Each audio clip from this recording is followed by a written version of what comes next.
got someplace near there that we might be able to ditch. And once we get control of this airplane, we're going to put it down wherever it happens to be.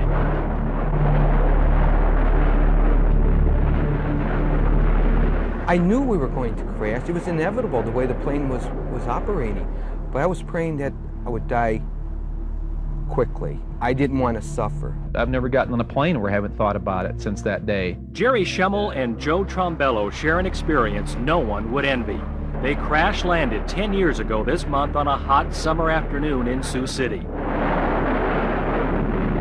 The spectacular DC-10 crash video is still amazing to watch. I couldn't believe it. It's miraculous, you know, that anybody survived in that thing when you see that. Trombello is now an accountant in Chicago, and he's written a new book, Miracle in a Cornfield. I felt that there are people out there like aviation buffs, people who would be interested in what I have to share with them. And it is a purging of my feelings. Jerry Schemmel wrote his book, Chosen to Live, back in 1996 for the same reasons. Schemmel is now the play-by-play announcer for the Denver Nuggets. It was tremendous therapy for me. It was hard work. It was emotional. I don't think I'm a natural writer because I really struggled with it, but I'm glad that it worked out the way it did, and I think it was great for what I needed at that time. Both men are part of a special group of survivors, 184 people who slammed into this runway in Sioux City. Even 10 years later, their memories of Flight 232 are vivid and terrifying. My first impression was that we were hit by another plane.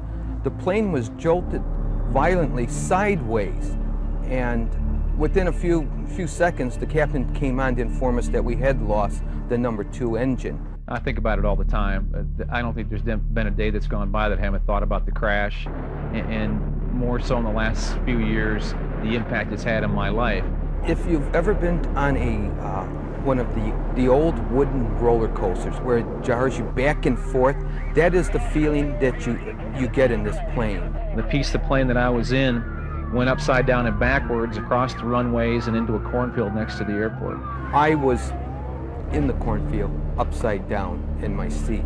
Both Trombello and Schemmel have recovered from their physical injuries. The emotional scars may be permanent. Schemmel lost his best friend, Jay Ramsdale.